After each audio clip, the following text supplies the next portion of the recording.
पढ़ रहे थे, इसमें हम लोग बेटा अब आगे पढ़ेंगे ग्रुपिंग ऑफ इंडक्टर्स। ध्यान दीजिएगा, ग्रुपिंग ऑफ इंडक्टर्स बहुत ध्यान से समझिएगा बेटा। ग्रुपिंग ऑफ इंडक्टर्स, देखिए इंडक्टर्स की ग्रुपिंग। इंडक्टर तो आप जानते ही हैं, सोलेनॉइड में जब सेल्फ इंडक्टेंस ज्यादा होता है, रेजिस्टेंस कम होता है, तो उसे बोलते हैं हम लोग इंडक्टर। ठीक है ना। इंडक्टर दरअसल एक सोलेनॉइड ही तो है। अब यहाँ पर बेसिकली ग्रुपिंग ऑफ इंडक्टर्स में सबसे पहले सीरीज ग्रुपिंग। सबसे पहले क्या देखें बेटा, सीरीज ग्रुपिंग। सीरीज ग्रुपिंग में यहाँ पर बेटा बहुत ध्यान से देखिएगा। मान लीजिए बेटा ये इंडक्टर है, ये इंडक्टर है, दो इंडक्टर सीरीज में है। इसका इंडक्टेंस L1 और इसका इंडक्टेंस L2 है। अब मैंने यहाँ पर ये जो है एक स्विच लिया और ये सेल से कनेक्ट कर दिया। इनको ध्यान से देखना। कैसे स्विच ऑन करते हैं तो हम जानते हैं कि करंट ग्रो करेगा, करंट ग्रो करेगा, इंडक्टर जैसे करंट ग्रो करेगा। और हम जानते हैं बेटा कि यहाँ पर करंट जब ग्रो करेगा, यहाँ वोल्टेज इंड्यूस्ड ईएमएफ होगा। मान लीजिए इंड्यूस्ड ईएमएफ V1 है, यहाँ पर इंड्यूस्ड ईएमएफ V2 है ना बेटा। अब हमें ये बोला जाएगा कि भैया ये करंट ऐसे ग्रो करेगा। ठीक है, करंट क्या होगा बेटा, ग्रो करेगा। यस। अब यहाँ पर बेटा हमसे कहेगा कि इन दोनों इंडक्टर को हटा दो। मेरी बात ध्यान से सुनना और पढ़ने में मन लगाओ, चीजों को समझो जो मैं बोल रहा हूँ, है ना। तो मैंने ये बोला कि ये इंडक्टर है और ये इंडक्टर है दूसरा। इसका इंडक्टेंस कितना है L1 और इसका इंडक्टेंस कितना है L2। स्विच ऑन करने पर करंट के अचानक से अपने पीक वैल्यू मैक्सिमम पे पहुंच जाएगा क्या? तो नहीं, बल्कि करंट ग्रो करेगा धीरे धीरे, है ना बेटा। किसी स्टेट में मैंने आई करंट मान लिया, है ना, किसी स्टेट में मैंने आई करंट मान लिया। मुझे मालूम है करंट वेरिएबल है, तो किसी स्टैंड पर यहाँ पर देखा तो वोल्टेज V1, यहाँ वोल्टेज V2। बहुत ध्यान से सुनिएगा। अब यहाँ पर बेटा दोनों इंडक्टर सीरीज में, इसको हटा करके हम एक इंडक्टर लगा रहे हैं उसी सेल से। और जैसे हम स्विच ऑन करते हैं, बहुत ध्यान से सुनिएगा, जैसे हम स्विच ऑन करते हैं तो हम ये देखते हैं बेटा कि करंट जिस तरह से यहाँ इंक्रीज कर रहा है, ग्रो कर रहा है, in the similar way current यहाँ भी उसी तरह से ग्रो कर रहा है। यानी ये दोनों मिलकर के करंट को ग्रो करने से रोकते हैं। तो यहाँ जिस हिसाब से ये ग्रो कर रहा है, यहाँ भी दोनों को हटा के एक इंडक्टर लगाया, वही से लगाया ये में और स्विच ऑन करा, तो हमने देखा करंट जो ग्रो कर रहा है वो सेम पैटर्न में, सेम तरीके से ग्रो कर रहा है। यानी कोई वैल्यू पे असर ही नहीं पड़ रही है। करंट एकदम जैसे यहाँ बिहेव कर रहा है वैसे यहाँ बिहेव कर रहा है, उसी तरह से जिस तरह से यहाँ ग्रो कर रहा है, जो रेट ऑफ ग्रोथ है वो यहाँ भी रेट ऑफ ग्रोथ वही है। तो बोला यार इन दोनों को हटा के जो सिंगल लगाया, this is called equivalent inductor, और इसकी जो इंडक्टेंस होगी उसको बोलेंगे इक्विवेलेंट इंडक्टेंस। तो यहाँ पर बेसिकली बेटा सेल्फ इंडक्टेंस इक्विवेलेंट हमें सॉल्व करना है ना। बहुत आराम से सुनना। तो देखिए कैसे सॉल्व करेंगे। अगर देखो बेटा यहाँ पर जो इंड्यूस्ड ईएमएफ होगा वो E के बराबर होगा, है ना भाई। देखो V1 प्लस V2 बराबर होगा E, बोलो सही लिखा बेटा। ये वोल्टेज प्लस ये वोल्टेज ईएमएफ के बराबर होगा, कोई गलत तो नहीं लिख रहा होगा। V1 plus V2 is equal to E होगा। अब यहाँ पर बेटा V1, इसमें इंड्यूस्ड ईएमएफ इन इंडक्टर क्या होता है, minus L di by dt। तो minus L1 di by dt plus V2 minus L di by dt। और ये E यानी वही E यहाँ और वही E यहाँ, और यहाँ भी करंट वैसा ही ग्रो कर रहा है, di बाई dt सेम रहेगा। तो minus L equivalent di by dt। तो di बाई dt दोनों तरफ से कॉमन लेके कैंसिल कर लेंगे, माइनस कॉमन लेके कैंसिल कर लेंगे, तो L इक्विवेलेंट आ जाएगा L1 plus L2। L equivalent आएगा L1 प्लस L2, और भी रहेगा डॉट डॉट डॉट कर लेंगे। इसका मतलब ये हुआ बेटा कि अगर जिस तरह से रेजिस्टेंस सीरीज में होता था तो equivalent resistance R1 plus R2 plus dot dot dot था। इन द सिमिलर वे, अगर आप मेरी बात सुन पा रहे हो तो बहुत ध्यान से सुनिएगा, इन द सिमिलर वे, उसी प्रकार से अगर इंडक्टर सीरीज में हो बेटा, जैसे कि L1 L2 ये सीरीज में है, और अगर हमसे कहेगा इक्विवेलेंट सेल्फ इंडक्टेंस सॉल्व करो, तो सिमिलरली आपको दोनों इंडक्टेंस को जोड़ देना चाहिए, ऐड कर लेना चाहिए, L1 plus L2 plus dot dot dot. इस तरह से बेटा हम इक्विवेलेंट सेल्फ इंडक्टेंस सॉल्व कर लेते हैं। तो वेरी इजी, बहुत आसान है। सीरीज में जैसे रजिस्टर सीरीज में होता है, तो जैसे इक्विवेलेंट रेजिस्टेंस निकालते हैं, इन द सिमिलर वे अगर इंडक्टर सीरीज में रहेगा तो equivalent self inductance L equivalent series जैसे है L1 plus L2 plus dot dot dot करके सॉल्व करना।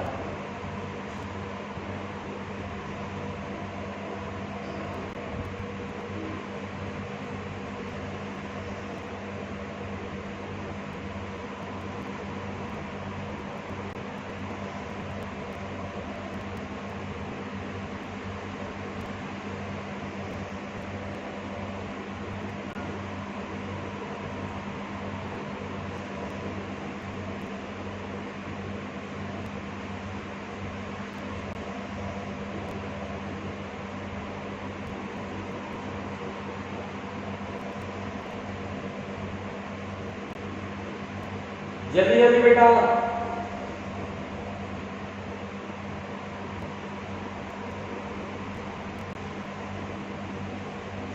आइए नेक्स्ट। लिख लिया आप लोगों ने? इसे लिख लिया बेटा?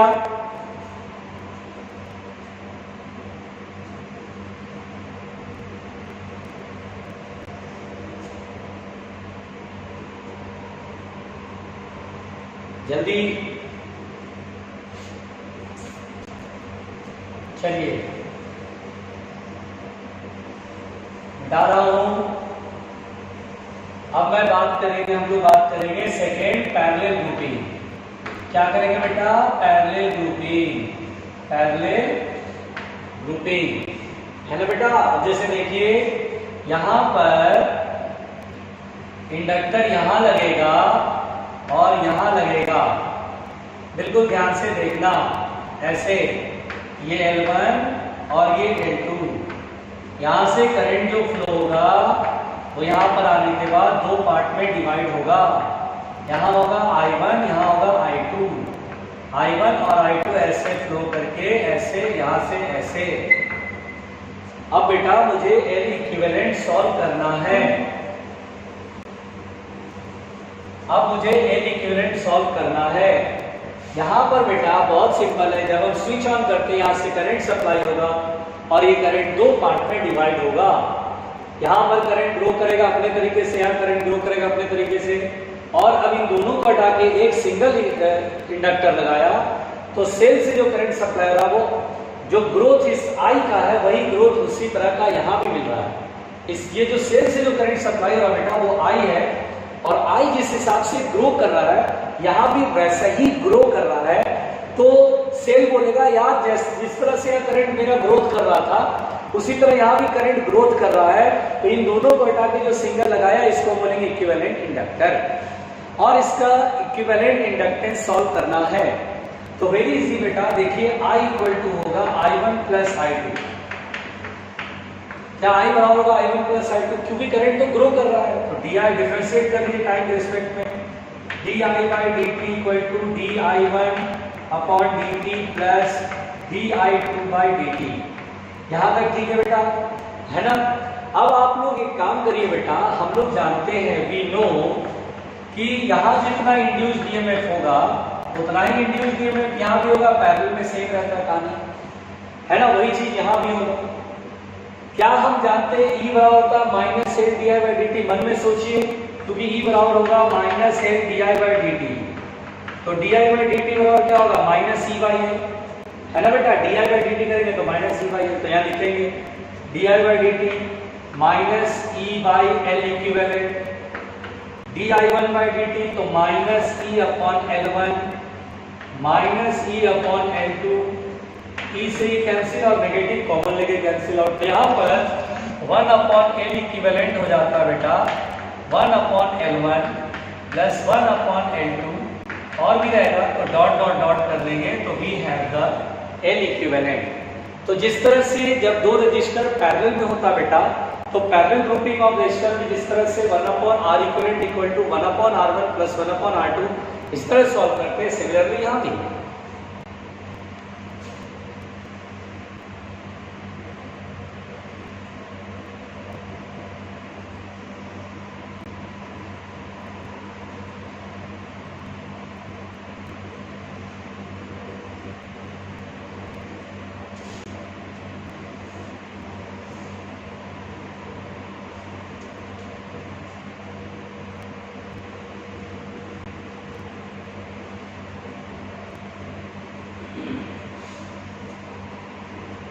जल्दी बेटा जल्दी, जो लिख रहे हैं जल्दी जल्दी लिखें।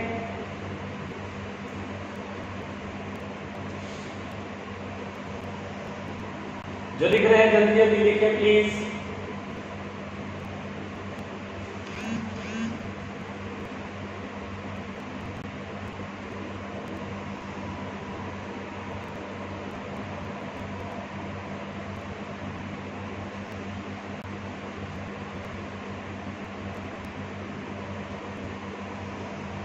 जल्दी जल्दी लिखो, पढ़ने में मन लग रहा है ना? पढ़ने में मन लगता है बेटा? पढ़ना लिखना बहुत भारी काम है कि नहीं? पढ़ना लिखना बहुत भारी काम है। चलिए देखिएगा,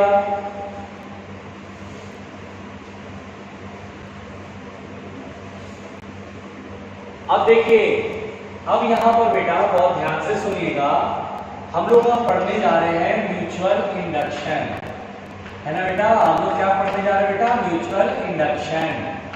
बहुत ध्यान से सुनिएगा, म्यूचुअल इंडक्शन हम लोग पढ़ने जा रहे हैं, ठीक? Mutual induction. तो ध्यान से बेटा, म्यूचुअल इंडक्शन क्या है? ध्यान से देखिए, तो म्यूचुअल इंडक्शन क्या है इसको आपको समझना है। देखिए बेटा, सबसे पहले इसको समझने के लिए आप एक काम करिए, ये एक कॉइल लीजिए, suppose that this is a coil, coil 1, और बेटा मान लीजिए ये दूसरा कॉइल है, कॉइल 2, है ना बेटा? बहुत ध्यान से, कॉइल 2। हमने कितने कॉइल लिए? 2 कॉइल। यानी म्यूचुअल इंडक्शन की जब भी बात होती है बेटा तो उसमें 2 कॉइल होता है, कॉइल 1 एंड कॉइल 2, 2 कॉइल होते हैं। मैंने ऐसे मान लिया एज फॉर एग्जांपल आपको समझाने के लिए। एक को बोलते हैं primary coil, this is called primary coil, है ना बेटा? एक को बोलते हैं प्राइमरी कॉइल एंड दूसरे को बोलते हैं secondary coil, this is called secondary coil, ठीक है ना? प्राइमरी कॉइल और दूसरे को बोलते हैं सेकेंडरी कॉइल। तो this is primary coil and this is secondary coil, ठीक है? अब बेटा बहुत ध्यान से सुनिएगा, बहुत आराम से समझिएगा। यहां पर बेटा बिल्कुल ध्यान से देखिएगा, प्राइमरी कॉइल में हम करंट को सप्लाई करते हैं। मान लीजिए बेटा करंट हमने ऐसे सप्लाई करा, अगर मैंने ऐसे current suppose that primary coil में ऐसे फ्लो कराया, तो जब करंट ऐसे फ्लो होगा तो क्या मैग्नेटिक फील्ड ऐसे प्रोड्यूस होगा इस करंट की वजह से? जिधर करंट जा रहा उधर की तरफ फिंगर टर्न कर्ल करेंगे तो ये मैग्नेटिक फील्ड होगा। तो यहाँ पर बेटा ये मैग्नेटिक फील्ड इधर की तरफ, मैग्नेटिक फील्ड लाइन ऐसे प्रोड्यूस होगा कि नहीं होगा? ये ऐसे मैग्नेटिक फील्ड लाइन ऐसे प्रोड्यूस होगा, बिल्कुल ध्यान से देखना। इस तरह से मैग्नेटिक फील्ड लाइन ऐसे प्रोड्यूस होगा, बिल्कुल ध्यान से देखना। ये मैग्नेटिक फील्ड लाइंस प्रोड्यूस होगा बेटा, घबराने की बात नहीं है, बिल्कुल ध्यान से सुनना। इस तरह से मैग्नेटिक फील्ड लाइंस प्रोड्यूस होगा। ध्यान से बेटा बहुत आराम से सुनिएगा, आराम से। तो देखिए बेटा जब इसमें करंट फ्लो होता है तो मैग्नेटिक फील्ड लाइंस प्रोड्यूस होता है। अब आप गौर से सुनिएगा, जो ये करंट के से जो फील्ड लाइन प्रोड्यूस होगी वो बगल में जो कॉइल रखा उससे पास करेगा ना? एक तो इस कॉइल के खुद की एरिया से भी फ्लक्स पास हो रहा है, फील्ड लाइन पास हो रही है तो फ्लक्स यहाँ भी मिलेगा, और इसमें करंट नहीं फ्लो कर रहा है, ये आराम से रखा हुआ बस। ये जो फील्ड लाइंस आएंगी वो इसके एरिया को भी काटेंगी। तो हम लोग यहाँ पर सेकेंडरी कॉइल से फ्लक्स देख रहे हैं, हम सेल्फ इंडक्शन नहीं देख रहे कि इस कॉइल, अब जिस कॉइल में करंट पास हो रहा है उसी कॉइल के एरिया से फ्लक्स देख रहे हैं, तो उसका मतलब सेल्फ इंडक्शन में देख रहे हैं आप। म्यूचुअल इंडक्शन में क्या होता है बेटा, जब भी म्यूचुअल दिखता है तो इसका मतलब ये होता है कि एक कॉइल में करंट पास कराने पे उस करंट से जो फील्ड लाइन पास होगी, निकलेगी, प्रोड्यूस होगी, वो दूसरे कॉइल से फ्लक्स मिलेगा। वो दूसरे कॉइल के secondary coil, that is called second coil, इसके एरिया से फ्लक्स पास करेगा। ये जो फ्लक्स पास हो रहा है वो इस करंट की वजह से है। आ रहा मेरी बात समझ में? अब बिल्कुल ध्यान से सुनना, व्हाट इज म्यूचुअल इंडक्शन, ये अब आप सुनने वाले हो। तो मेरी बात को ध्यान से सुनो और समझो ध्यान से, इधर उधर ध्यान मत देना। Focus on my words, my statement, जो कि बहुत जरूरी है बेटा। अगर आप सुन लोगे तो आपको समझ में आ जाएगा कि अगर हम इस करंट को बढ़ाएं, लेट अस सपोज आप इस करंट को बढ़ाते हो यानी चेंज करते हो, तो लेट अस सपोज जब हम ये करंट को बढ़ाएंगे यानी 1 एम्पियर था तो 1 एम्पियर से 2 एम्पियर करेंगे। अगर आप करंट को बढ़ाओगे बेटा तो फील्ड लाइंस क्या होंगी? अभी जितनी फील्ड लाइंस है, फील्ड लाइंस और बढ़ जाएंगी, क्योंकि करंट के बढ़ाने से फील्ड स्ट्रांग होगा, मतलब फील्ड लाइंस और हो जाएंगी। तो अब इससे क्या होगा? अभी 1 2 3 लाइन पास कर रही है, अब इससे ज्यादा लाइन पास करेगी यानी फ्लक्स क्या होगा? बढ़ जाएगा। हालांकि देखिए जब करंट बढ़ाएंगे तो खुद के एरिया से भी फ्लक्स बढ़ेगा, जिसमें सेल्फ इंडक्शन इस कॉइल में खुद हो जाएगा। बट अब सेल्फ इंडक्शन की बात नहीं कर रहे, हम म्यूचुअल इंडक्शन की बात कर रहे हैं। म्यूचुअल इंडक्शन में पहले कॉइल में करंट चेंज करने से दूसरे कॉइल के एरिया से, इस वाले कॉइल के एरिया से फ्लक्स चेंज होगा, और जैसे ही फ्लक्स चेंज होगा, सोचिए इस कॉइल के एरिया से फ्लक्स पास हो रहा है, आपने वहां करंट को बढ़ाया, इससे फ्लक्स बढ़ा, और जैसे ही फ्लक्स बढ़ेगा तो इस कॉइल में इंडक्शन होगा, and that induction is said to be the mutual induction. Mutual का मतलब हो गया कि यहाँ 2 कॉइल होगा, पेयर होगा बेटा, और एक कॉइल में करंट पास कराओगे तो दूसरे कॉइल से फ्लक्स मिलेगा, और उस पहले वाले कॉइल में करंट चेंज करोगे तो दूसरे कॉइल से फ्लक्स चेंज होगा, और जैसे ही फ्लक्स चेंज होगा तो इस सेकंड वाले कॉइल में इंडक्शन होगा, and that induction is said to be the mutual induction. इसीलिए यहां पर बोला जाता है कि when current flows in primary coil, when current flows in primary coil, in primary coil, then we get magnetic flux,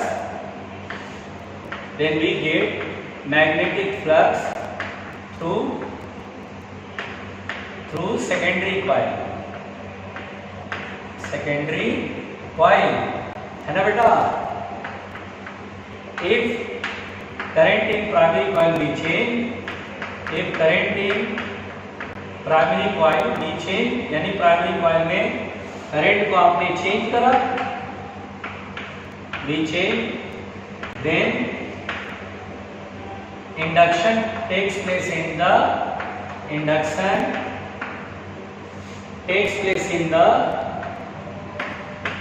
secondary coil, in the secondary coil, which is called, takes place in the secondary coil. Then this induction is called mutual induction. Then this induction is called mutual induction. बहुत simple है बेटा, mutual induction. अब आज की बात जैसे बोलेगा mutual induction तो आप समझ जाना 2 कॉइल होगा, 2 कॉइल होगा। शिवानी, इंडक्टर का मिक्स कॉम्बिनेशन नहीं होता बेटा, वो निकाल लेंगे, अगर पूछेगा तो निकाल लेंगे, वैसे specific mixed induction mixed grouping नहीं पढ़ना है। एक बार बताओ, रजिस्टर में सीरीज और पैरेलल जाने से बाकी काम नहीं कर लेंगे?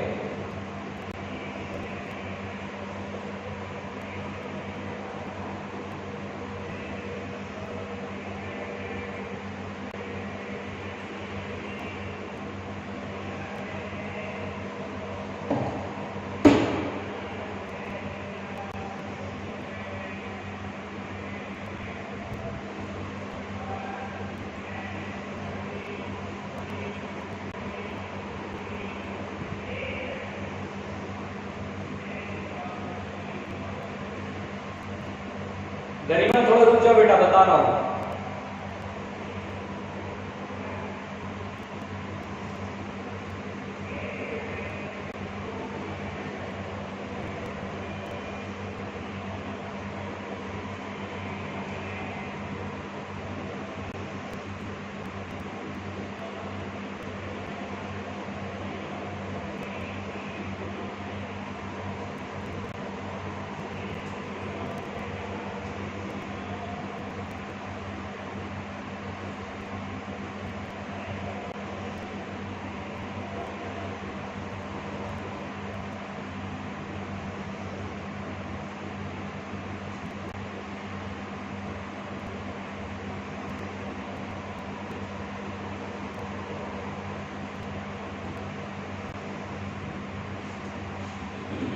अब देखिएगा बेटा, मैं मिटा रहा हूं।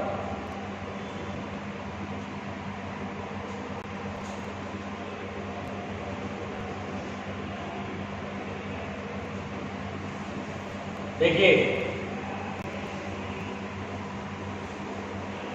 यहां पर बेटा बिल्कुल ध्यान से ये पाया गया है, इट इज फाउंड दैट, देखिएगा बेटा, इट इज फाउंड दैट, ये पाया गया बेटा कि सेकेंडरी कॉइल से जो फ्लक्स होता है बेटा, जिसे हम लिखेंगे फाई एस। फाई एस का मतलब क्या हुआ? Flux through secondary coil. Phi फुट में एस है, एस का मतलब सेकेंडरी कॉइल, तो फाई एस का मतलब क्या हुआ? Magnetic flux through secondary coil is directly proportional to the current in primary coil. Obvious सी बात है, अगर यहाँ करंट बढ़ेगा तो इससे फ्लक्स बढ़ेगा, करंट घटेगा तो फ्लक्स घटेगा, करंट जीरो होगा, फ्लक्स जीरो हो जाएगा। यहां पर बेटा प्रोपोर्शनलिटी का साइन हटाते हैं तो इक्वलिटी का साइन देते हैं, और यहां पर एक कांस्टेंट होता है जिसे हम बोलेंगे m। यहां पर बेटा m को बोला जाता है म्यूचुअल इंडक्टेंस। म्यूचुअल इंडक्टेंस, मेरी बात ध्यान से सुनिएगा, म्यूचुअल इंडक्टेंस जिसकी एसआई यूनिट होती है हेनरी। एसआई यूनिट क्या होती है बेटा? हेनरी, जिसे मैं एच से लिखूंगा। एसआई यूनिट जैसे सेल्फ इंडक्टेंस का एसआई यूनिट हेनरी होता है, सिमिलरली म्यूचुअल इंडक्टेंस का भी हेनरी होगा SI unit. And m does not depend upon, m does not depend upon current and flux, है ना बेटा? m करंट और फ्लक्स पे डिपेंड नहीं करता है ना? ये किस पे डिपेंड करेगा? इट डिपेंड्स अपॉन, बिल्कुल ध्यान से सुनिएगा, इट डिपेंड्स अपॉन, बहुत आराम से सुनिएगा, इट डिपेंड्स अपॉन, ठीक है, first number of turns in the coil, या shape and size of the coil लिख देते हैं, shape and size of the coil. Size of coils यानी कॉइल का शेप और साइज क्या है ना बेटा? Shape and size of the coil, इधर मिटा देता हूं। दूसरा बेटा बहुत ध्यान से सुनिएगा, shape and size of the coil, number of turns in the coil, number of turns in the coil, coil में नंबर ऑफ टर्न्स क्या है? Medium, medium between the coils, कैसा मीडियम है? Para, dia. Orientation of the coils यानी coil कैसे रखते हैं, यानी बेटा म्यूचुअल इंडक्टेंस इस बात पर भी डिपेंड करता है कि कॉइल किस तरह से रखे गए हैं। ओरिएंटेशन ऑफ कॉइल्स अभी बात करेंगे, म्यूचुअल इंडक्टेंस में बात करेंगे, डोंट वरी।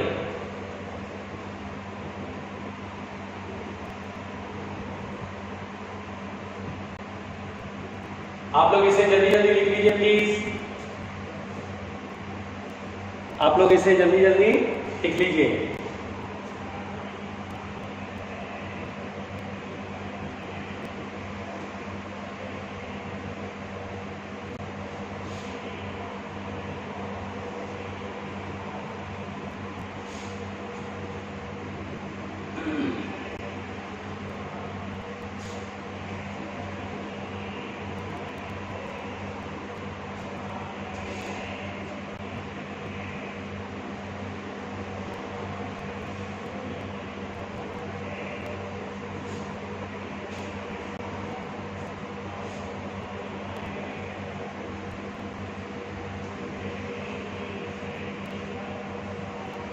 मिटा दें।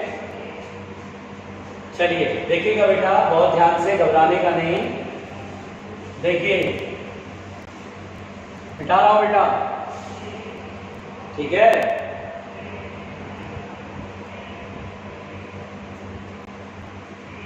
मिटा रहा हूं। देखिए अब यहां पर बेटा बहुत ध्यान से सुनिएगा, यहां पर मेरी बात ध्यान से सुनिएगा। अगर आपसे कहेगा induced EMF in secondary coil, है ना बेटा, इसमें फर्स्ट पॉइंट देखिए मैं पढ़ा रहा हूं। अगर आपसे कहेगा induced EMF in secondary coil, induced EMF in secondary coil, ठीक है, सेकेंडरी कॉइल में इंड्यूस्ड ईएमएफ, तो हम लोग फैराडे लॉ लगाएंगे, ई एस बराबर minus D phi by D T. ये हमने फैराडे लॉ पढ़ा है सेकेंडरी कॉइल में इंड्यूस्ड ईएमएफ, तो सेकेंडरी कॉइल से फ्लक्स में चेंज हो रहा है, तो rate of change of flux यहाँ पर बेटा ई एस बराबर सेकेंडरी कॉइल से फ्लक्स होता है एम आई टी। और बेटा इसमें एम इस बात पे डिपेंड नहीं करता है कि प्राइमरी किससे माना सेकेंडरी, ऐसा थोड़ी होगा प्राइमरी और हम दूसरे वाले को मान लो सेकेंडरी फर्स्ट वाले को, तो एम बदल जाएगा, नहीं, एम सेम रहेगा। M does not depend upon the coils कि कौन इसमें प्राइमरी कौन सेकेंडरी, डजंट मैटर, कोई भी प्राइमरी कोई भी secondary, M will be same. अगर किसी ने चेंज कर दिया, बोला फर्स्ट कॉइल को प्राइमरी माना था, सेकंड कॉइल को सेकेंडरी, अब बोला नहीं सेकंड कॉइल को प्राइमरी और फर्स्ट कॉइल को सेकेंडरी, तो क्या एम चेंज होगा? तो बोलेंगे नहीं भाई एम सेम रहेगा, तो एम dt। अब यहाँ बेटा m कांस्टेंट है, तो सेकेंडरी कॉइल में जो इंड्यूस्ड ईएमएफ होगा वो minus m di by dt। Negative sign क्या शो कर रहा है? नेगेटिव साइन ये शो कर रहा है कि सेकेंडरी कॉइल में जो इंड्यूस्ड ईएमएफ होगा वो प्राइमरी कॉइल में जो करंट चेंज हो रहा है उसका अपोज करेगा। माइनस का मतलब वो प्राइमरी कॉइल में करंट के चेंज का अपोज कर रहा है। बहुत क्लियर वर्ड्स में बोल रहा हूं बेटा, सुनाई दे रहा होगा, है ना?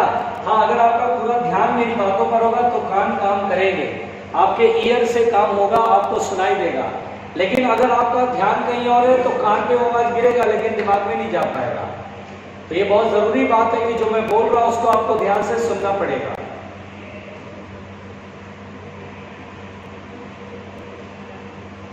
बताता हूं बेटा, आयुष कुमार आपने बोला डिफरेंट मटेरियल, कॉइल किस मटेरियल को बना उस पर डिपेंड नहीं करता है, मीडियम पे डिपेंड करता है। दोनों कॉइल के बीच में मीडियम कैसा है, डाया है, पैरा है, फेरो, अभी समझ जाओगे, डोंट वरी।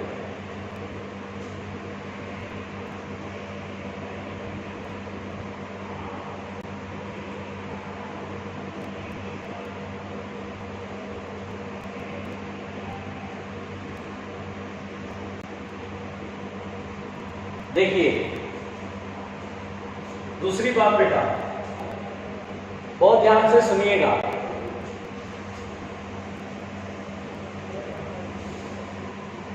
देखिए अगर मान लीजिए बेटा, दूसरी बात बिल्कुल आराम से सुनिए, आपको धीरे धीरे चीजें क्लियर होने लगेंगी। अब मान लीजिए बेटा टू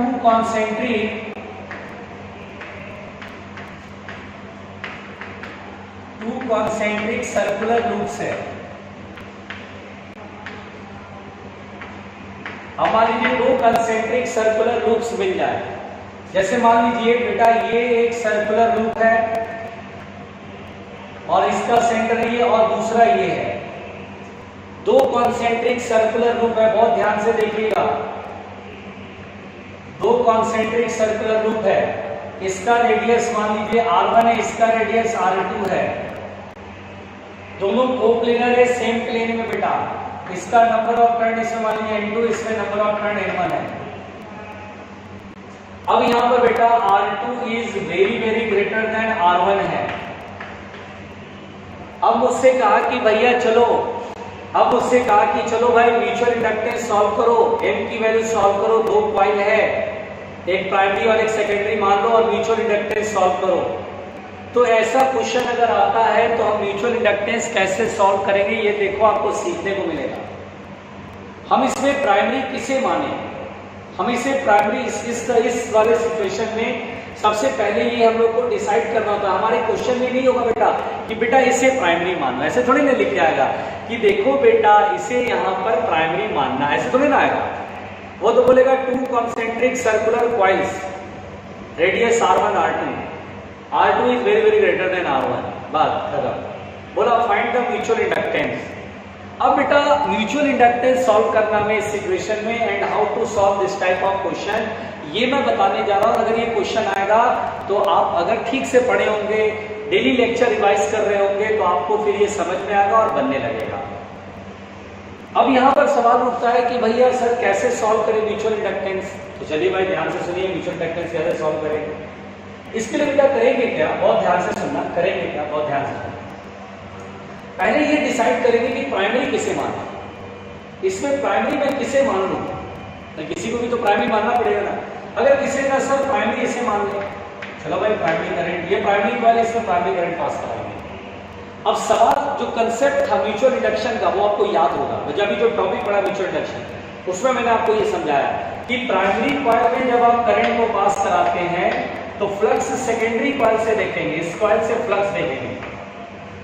तो देखिए ये करंट में जब ऐसे पास कराऊंगा तो इस करंट से मैग्नेटिक फील्ड लाइंस निकलेंगी। देखिए ऐसे ये मैग्नेटिक फील्ड लाइन ऐसे फैलते निकलेंगे, ऐसे ऐसे फैलते निकलेंगे। कुछ फील्ड लाइन ऐसे अंदर भी जाएंगे, घूम करके ऐसे अंदर भी जाएंगे, है ना। देखो ये सर्कुलर कॉइल से करंट पास कर रहा है, इसको प्राइमरी मान लिया। करंट ऐसे पास हो रहा है तो इसकी वजह से फील्ड जनरेट होगा। वो क्या मानोगे, इसे मानोगे प्राइमरी। अगर आपने प्राइमरी माना तो इसमें करंट पास कराओगे तो मैग्नेटिक फील्ड लाइंस जनरेट होगी ना, मैग्नेटिक फील्ड लाइंस प्रोड्यूस होगी ना। अब वो मैग्नेटिक फील्ड लाइन देखिए एक्सिस पर ऐसे, भूल गए क्या, मैंने पढ़ाया था ना। देखो मैग्नेटिक इफेक्ट ऑफ करंट में कि करंट ऐसे होता है बेटा, तो ये मैंने बताया है कि करंट ऐसे होगा तो मैग्नेटिक फील्ड लाइन ऐसे प्रोड्यूस होता है।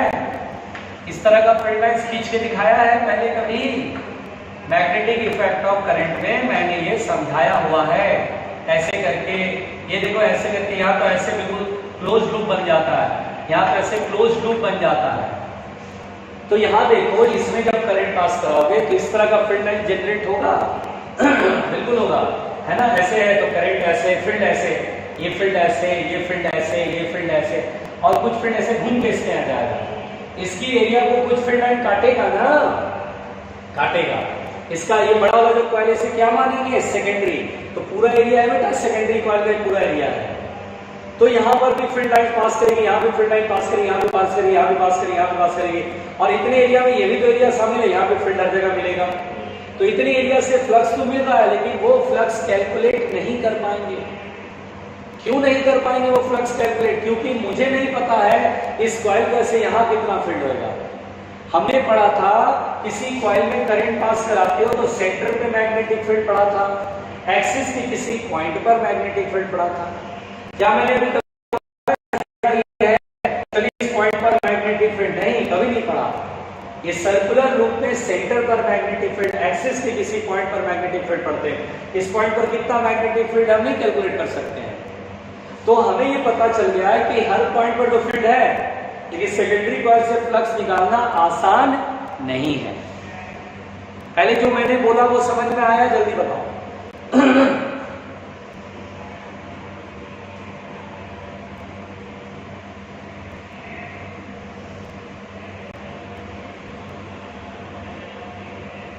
जो मैंने बोला वो पूरा जो लेक्चर भी दिया समझ में आया, जल्दी बताओ बेटा।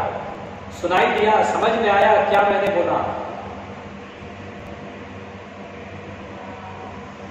जल्दी जल्दी यस सर सब लिखो, यस सर लिखो, यस सर लिखो सब लिखो।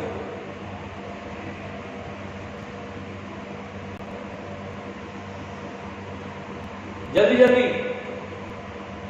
72 स्टूडेंट्स हैं, मेरे को लेकर के 72 है, एक छोड़ दो। 71 स्टूडेंट का रिस्पांस मेरे को दिखना चाहिए।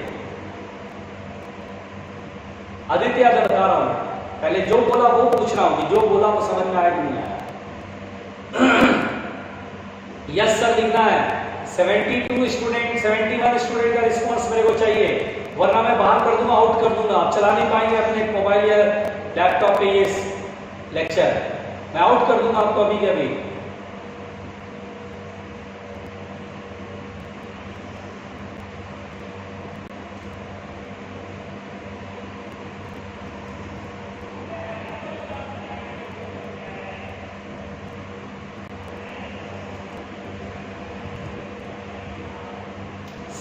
वन स्टूडेंट के रिस्पॉन्स अभी के अभी चाहिए, नहीं मिलेगा तो मैं आउट करूंगा बिल्कुल।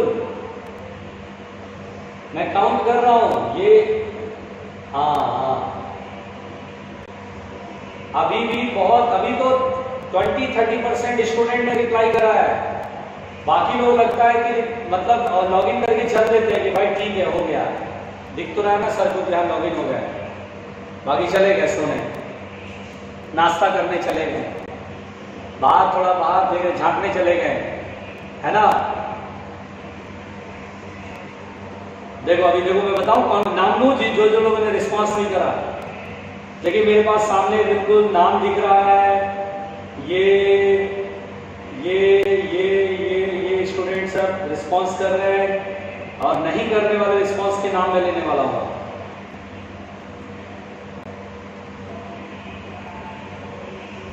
चलिए अब यहां पर बेटा बहुत ध्यान से देखिए, चलिए आप लोग रिस्पांस करें, अच्छी बात है, वेरी गुड, रिस्पांस करते रहना चाहिए, है ना, रिस्पांस करने से ही तो हम लोग को अच्छा लगता है बेटा।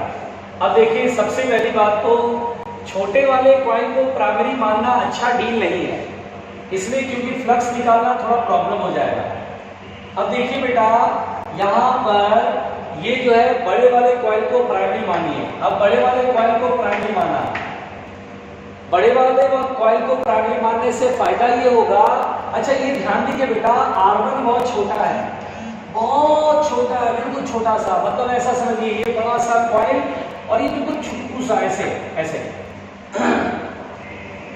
तो इस करंट की वजह से सेंटर पर जितना फील्ड होगा लगभग, अब ये सेकेंडरी मानेंगे क्योंकि अगर ये प्राइमरी हो गया तो ये सेकेंडरी हो जाएगा ना। अब कॉन्सेप्ट क्या बोलता है, प्राइमरी कॉइल में करंट पास कराओ और सेकेंडरी कॉइल से फ्लक्स कैलकुलेट कर लो। तो सेकेंडरी, अब चूंकि ये सारे पॉइंट इस कॉइल के होंगे वो सेंटर के पास है, लगभग फील्ड यूनिफॉर्म होगा और uniform field NBA cos theta लगा देंगे डायरेक्ट। तो अब देखिए फील्ड हर जगह यूनिफॉर्म है तो NBA करेंगे ना। अब इसीलिए बेटा ये बोला जाता है कि R1 बहुत छोटा, इसीलिए बोला गया ताकि हम इसके कॉइल इतने वाले एरिया से फ्लक्स निकाल सकें, इस सेकेंडरी कॉइल से फ्लक्स हम कैलकुलेट कर सके, इसलिए R1। अगर ये बड़ा नहीं हो, बहुत छोटा नहीं होता, इतना बड़ा होता तो again we can not solve the flux, फिर हम सेकेंडरी कॉइल से फ्लक्स कैलकुलेट नहीं कर पाते क्योंकि सेंटर पे तो फील्ड पता है, इस पॉइंट पे फील्ड नहीं पता, इस पॉइंट पे फील्ड नहीं पता, इस पॉइंट पे फील्ड नहीं पता। ये बहुत छोटा हो जाने से, ये बहुत छोटा हो जाने से, ये बहुत छोटा हो जाने से सेंटर के नजदीक आ गया और सेंटर पे जो फील्ड होगा वो लगभग हर नहीं रहेगा, जिससे फ्लक्स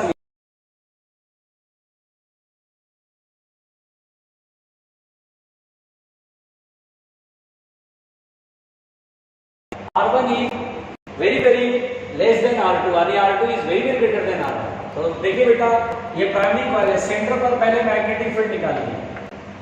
देखिए सबसे पहला काम ये करिए, जो मैं समझा रहा हूं कोई लिखेगा नहीं, कोई लिखेगा नहीं, पहले मेरी बात को ध्यान से सुनेगा। तो ये करंट ऐसे फ्लो रहा बेटा, ये करंट ऐसे फ्लो रहा है, सेंटर पर पहले आप मैग्नेटिक फील्ड लिख लो तसल्ली से, इस करंट की वजह से सेंटर पर मैग्नेटिक फील्ड, किसी कॉइल के सर्कुलर रूप के सेंटर पर मैग्नेटिक फील्ड पड़ा था μ0I/2R और अगर नंबर ऑफ टर्न्स μ0IP कर लो अपॉन 2R, रेडियस कितना बेटा R2 and number of turn कितना N2, तो N2 से मल्टीप्लाई भी तो कर लेते हैं। चलो भाई मैग्नेटिक फील्ड निकाल लिया, तो अब इस प्राइमरी कॉइल से सेंटर पर मैग्नेटिक फील्ड निकाल लिया, मैग्नेटिक फील्ड जो कितना आया समझ में आ रहा है।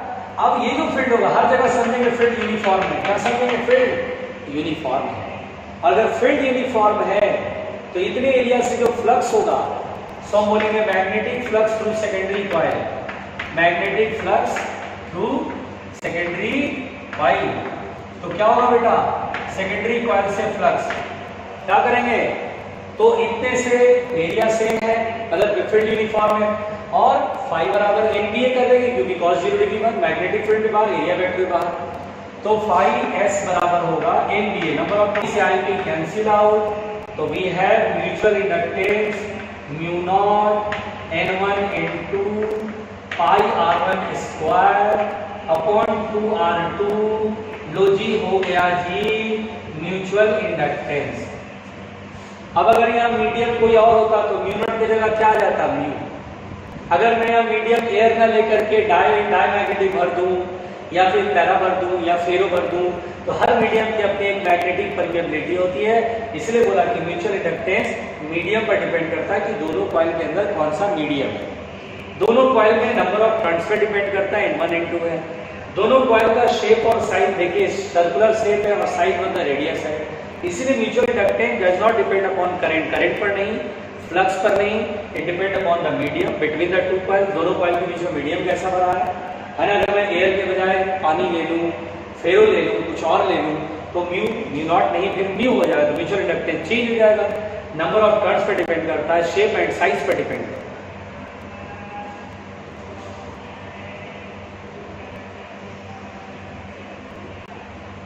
राहुल गुप्ता मैं समझ नहीं पाया।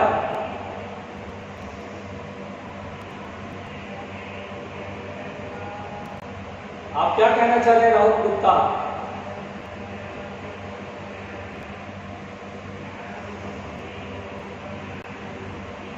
हाँ, अगर रेडियस अगर डिफरेंट मतलब बहुत छोटा ना हो, अगर ये रेडियस छोटा ना हो तो कैलकुलेट नहीं हो पाएगा।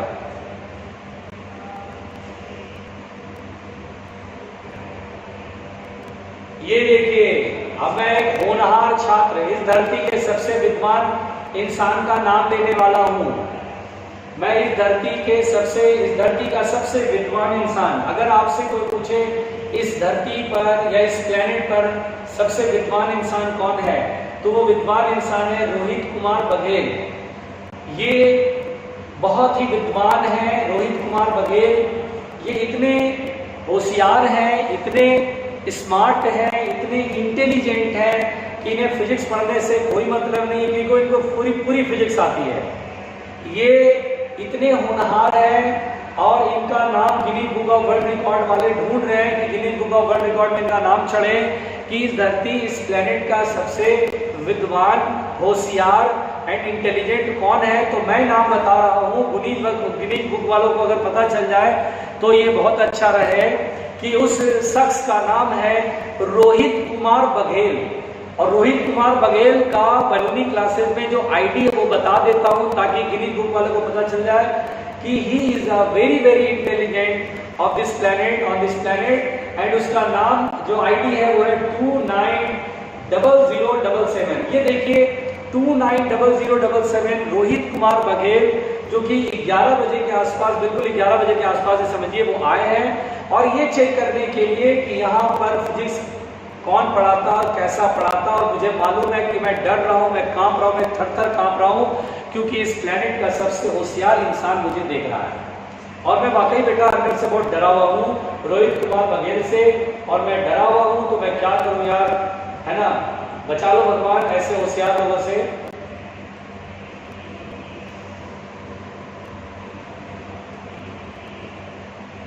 मोहित कुमार आपको नोट करना है तो कर लो।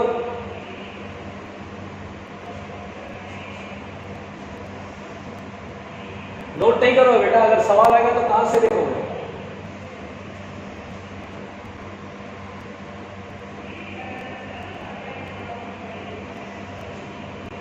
मिटा रहा हूं।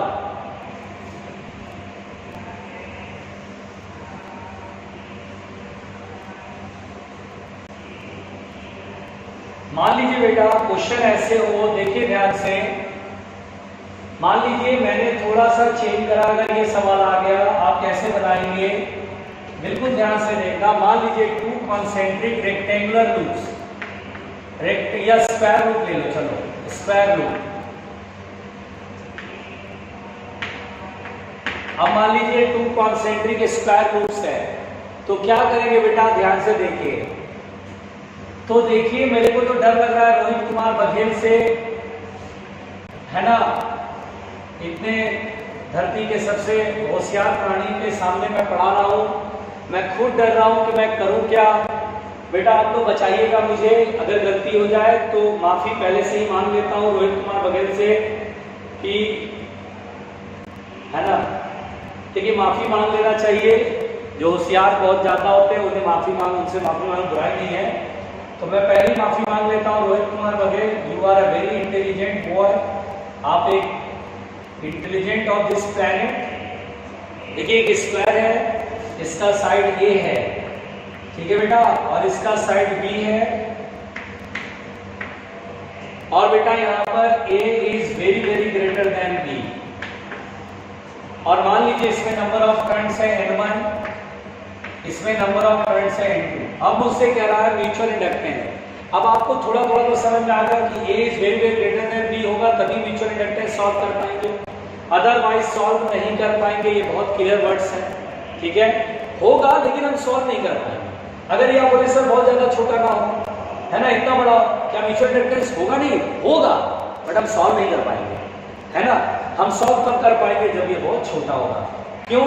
जिससे कि प्राइमरी बड़े वाले को मानेंगे, और जब ये करंट ऐसे मानेंगे तो सेंटर पे मैग्नेटिक फील्ड निकालेंगे, और चूंकि बहुत छोटा है तो फील्ड हर जगह लगभग वही रहेगा, यूनिफॉर्म और फ्लक्स निकाल लेंगे। तो फ्लक्स निकाल लिया सेकेंडरी कॉइल से, तो म्यूचुअल इंडक्टेंस सॉल्व हो जाएगा। अब सबसे पहली बात तो बेटा कि स्क्वायर की वजह से सेंटर पर मैग्नेटिक फील्ड, हमने बहुत पहले, आज से बहुत साल पहले, करोड़ों साल पहले, अरबों साल पहले ये पढ़ा था कि किसी स्क्वायर रूप में अगर करंट जा रहा है, आई करंट, तो सेंटर पर मैग्नेटिक फील्ड। तो कैसे पढ़ा था? अगर ये साइड ए है, बिल्कुल ध्यान से, तो हम एक साइड से निकालते हैं, पहले एक साइड को देख लेते हैं। ये साइड पकड़ लो, ये फाइनाइट लेंथ का वायर है, परपेंडिकुलर डिस्टेंस ये a/2 हो गया, और ये 45 डिग्री और ये 45 डिग्री ये। तो मैग्नेटिक फील्ड बताया था बहुत पहले, μ0I/4πd, d की जगह a/2 into sine alpha plus sine beta, sine 45 plus sine 45, 1/√2 plus 1/√2 यानी 2/√2। ये 2 से 2 और ये 2 से 2 कट गया, तो b = हो गया μ0I/πa√2। और बेटा ये एक साइड से फील्ड निकला, टोटल 4 साइड है तो 4 से मल्टीप्लाई कर देंगे, ऐसा कुछ मैंने बताया था आप लोग को यहाँ पर बेटा। और 4 को लिख सकते हैं 2 × 2, तो ये कटेगा तो 2√2 बचेगा। तो इस तरह से ये मैग्नेटिक फील्ड होता है। तो हम लोग वही काम करेंगे। ये देखिए बड़ा सा कॉइल है रेक्टेंगल स्क्वायर रूप से, तो मैग्नेटिक फील्ड यहाँ पर लिखेंगे μ0I 2√2 अपॉन पाई a है ना, साइड इसका ये, और नंबर ऑफ टर्न्स n1 है तो n1 से मल्टीप्लाई। तो ये मैग्नेटिक फील्ड होगा बेटा, है ना, μ0I 2√2 n1 upon pi a, this is the magnetic field. और अब बेटा यहाँ पर सेंटर पे हमने फील्ड निकाल लिया, और जैसे सेंटर पे फील्ड निकाल लेते हैं तो फिर फ्लक्स निकालना वेरी इजी हो जाता है। सेकेंडरी कॉइल से फ्लक्स होगा, देखिए NDA होगा, है ना, तो N2DA। एरिया कितना है बेटा? देखिए एरिया कितना है, तो ये साइड B है तो B का स्क्वायर करेंगे तो एरिया निकल जाएगा। और अब बेटा फाई S बराबर N2D की वैल्यू हो जाएगा μ0I 2√2 into n1 upon pi a, this is the field, हमने फील्ड की वैल्यू रखा है इंटू d स्क्वायर। और सेकेंडरी कॉइल से फ्लक्स होता है mi, यही कर देते हैं mi, और i से i कट गया, है ना। देखिए मेरे पास म्यूचुअल इंडक्टेंस सॉल्व हो गया, और वो कितना होगा बेटा? म्यूचुअल इंडक्टेंस होगा 2√2 μ0 n1 n2 into b square upon pi a। देख रहे हैं शेप एंड साइज बदल जाने से किस तरह से म्यूचुअल इंडक्टेंस भी बदल गया, है ना। समझ में आ रही बात बेटा?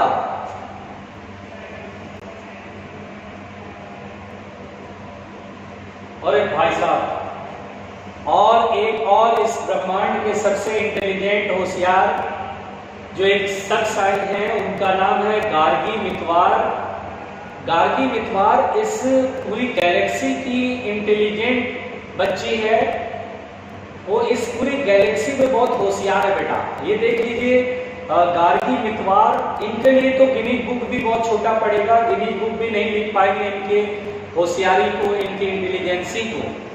सो Gargi Mitwar is a very intelligent girl, है ना। इनका मैं आईडी बोल देता हूँ 190176। She is a very intelligent, she is very very very up to infinity intelligent है। इसलिए मैं इन्हें बोल रहा हूँ कि ये ब्रह्मांड की मतलब पूरा जो गैलेक्सी है बेटा, ये पूरा गैलेक्सी नहीं बोलो, पूरा यूनिवर्स बोलो। गैलेक्सी का एक सिंबल हो गया, यूनिवर्स की मतलब इंटेलिजेंट है, मतलब दूसरे प्लेनेट के भी प्राणी इनसे कम ही इंटेलिजेंट होंगे। और ये 11:05 पर यानी 3-4 मिनट पर इन्होंने लॉगिन करा है, और ये देखने के लिए कि यहाँ पर फिजिक्स सही से पढ़ाई जा रही नहीं पढ़ाई जा रही, पढ़ाई नहीं जाएगी, तुरंत अमित सर को डांट पड़ेगी। गार्गी और रोहित कुमार बघेल ये चेक करने आए हैं कि क्या यहाँ पर फिजिक्स सही से पढ़ाई जा रही है, नहीं पढ़ाई जा रही है, तो अभी मुझे फोन करके मुझे डांट पिलाएंगे कि क्या मतलब है, आप कैसे पढ़ाते हो, आपको पढ़ाना नहीं आता है, नॉलेज के नाम पे कुछ भी नहीं आपके पास। तो ये Gargi and Rohit Kumar Baghel, these two are very intelligent, कसम से बहुत इंटेलिजेंट है, मतलब इतना इंटेलिजेंट तो मैं धन्य हो गया इनको। इनके नाम को जब मैं पुकारा बेटा तो ऐसा लगा साक्षात भगवान उनके नाम लिए जा रहे हैं। अगर कोई और सेव का तब भी ऐसे ही करना तो ऐसे ही बेटा अनुष्का, करना तो ऐसे ही है, करेंगे ऐसे ही। 2 कॉइल होगा, एक प्राइमरी होगा, सेकेंडरी होगा, सेकेंडरी से फ्लक्स जिस किसी केस में आसान होगा वहां आराम से कर लेंगे, है ना। बिल्कुल ध्यान से देखिएगा बेटा। अब जैसे सपोज है, बिल्कुल आराम से सुनिए।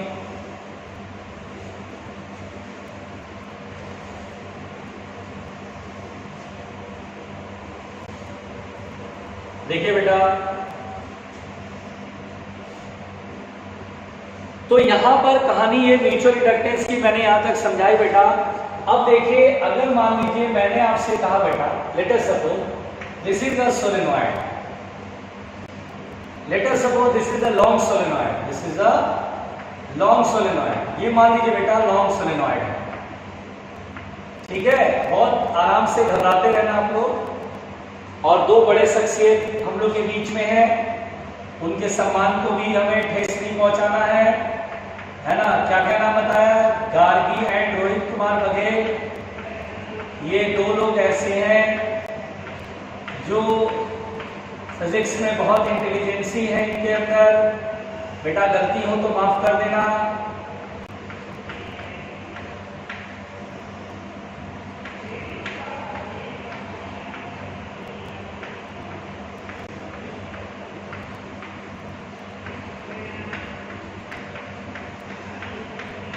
देखिए, है ना। अब यहां पर बेटा ये जो डायग्राम बनाया है, आपको अगर दिख रहा हो तो जरा ठीक से समझने की कोशिश करिएगा। जैसे मान लीजिए एक सिलेंडर है बेटा, और इसके ऊपर एक बड़ा सा रिंग है, ठीक है बेटा। एक सिलेंडर है और बड़ा सा रिंग है, ठीक है, यानी सोलेनॉइड है और ये ऊपर से रिंग है ऐसे, जैसे ये सोलेनॉइड, ये रिंग है ऐसे ऐसे दिखाई दे रहा है, ऐसे बेटा। अब उससे कहा कि म्यूचुअल इंडक्टेंस इसका सॉल्व करें।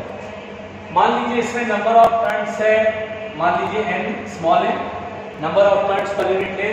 This is solenoid, this is solenoid. इसका एरिया ऑफ क्रॉस सेक्शन मान लीजिए a है, लॉन्ग सोलेनॉइड है बेटा, कंफ्यूज मत होना।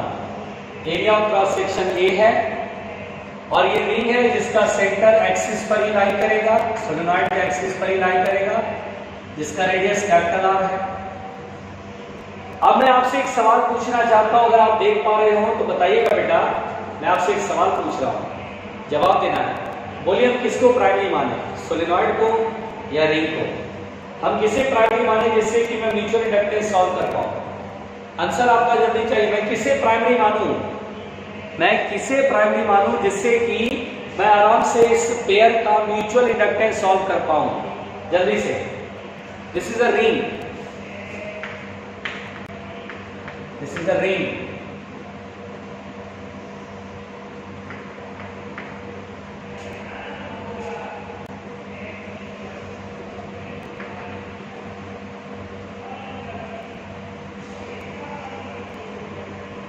अमन ने बताया रिंग, और बताओ कौन बताएगा? और दिशा ने बताया सोलेनॉइड, आयुष ने बताया सोलेनॉइड, सिद्धार्थ ने बताया रिंग, ओम अग्रवाल ने बताया रिंग, शिवानी ने बताया रिंग, आकांक्षा यादव ने बताया रिंग, ऐश्वर्य सिंह ने बताया रिंग, अजय ने बताया रिंग, दिशा कुमारी ने बताया रिंग। और बताओ, और बताओ कौन बताएगा? और बताओ, उमा ने बताया सोलेनॉइड, अंकुश कुमार ने बताया रिंग, यशिका ने बताया रिंग, गरिमा ने बताया सोलेनॉइड, शिवम गुप्ता ने बताया रिंग, दीक्षा ने बताया रिंग। तो बेटा इसका सही आंसर है कि प्राइमरी हम मानेंगे सोलेनॉइड को।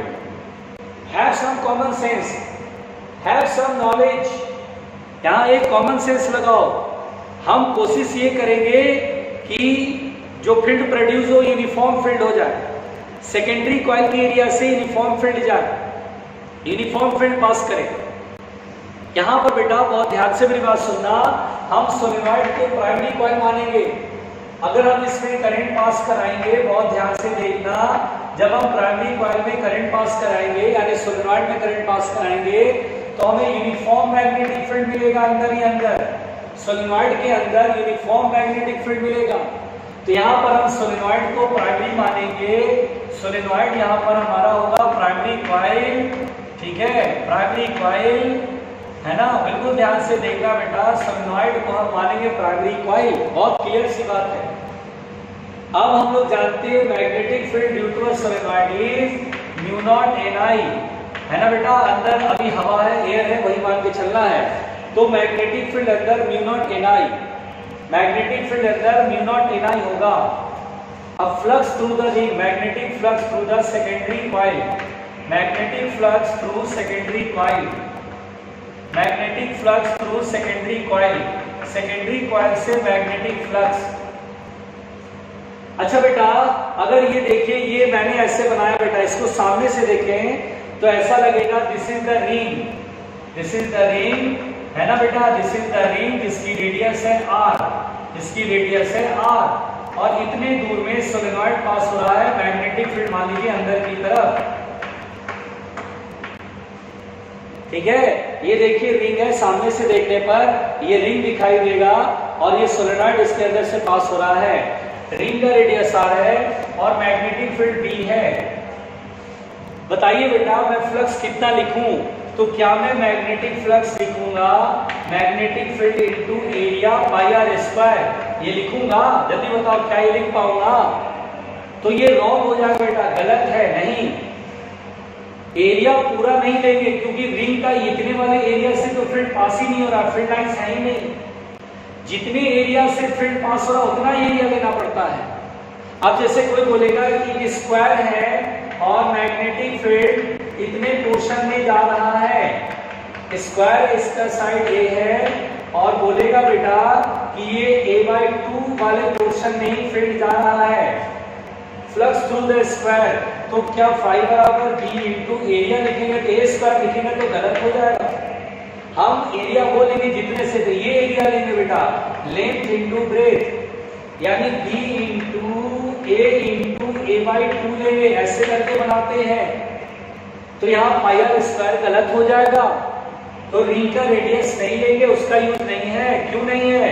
क्योंकि इतने एरिया में थोड़ी ना फ्लक्स पास हो रहा है, एरिया में फील्ड थोड़ी ना है, जितना एरिया। अच्छा देखिए, ये जो एरिया होगा ये तो सोलेनॉइड का एरिया होगा, क्योंकि देखिए सोलेनॉइड का एरिया क्रॉस सेक्शन ये, तो ये सोलेनॉइड का एरिया क्रॉस सेक्शन के बराबर का एरिया होगा। तो यहाँ पर हम लोग बेटा b इंटू ए लिखेंगे और cos 0 डिग्री 1, आ रही बात समझ में? अब यहाँ पर बेटा सेकेंडरी फ्लक्स होता है mi और मैग्नेटिक फील्ड हो गया mu naught ni into area, area क्या, एरिया ऑफ द रिंग नहीं, एरिया ऑफ क्रॉस सेक्शन तो सोलेनॉइड, क्योंकि सोलेनॉइड इतने ही एरिया में पूरा एरिया कवर हो रहा है। अब यहाँ पर बेटा I से I कैंसिल आउट, तो mutual inductance is mu not n into a। What is n? n is the number of turns per unit length.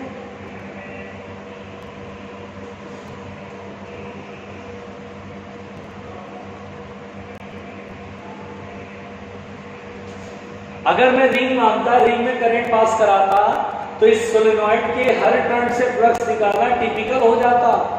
आप इसमें करंट पास कराते तो आप इसको प्राइमरी मानते हो, सेकेंडरी कॉइल में इस करंट रिंग में करंट पास हो रहा है, यहाँ पर फील्ड अलग, यहाँ फील्ड अलग, यहाँ फील्ड अलग, हर जगह फील्ड अलग अलग, फ्लक्स निकालना नहीं पॉसिबल था। बस बेटा आज के लिए तक, थैंक यू।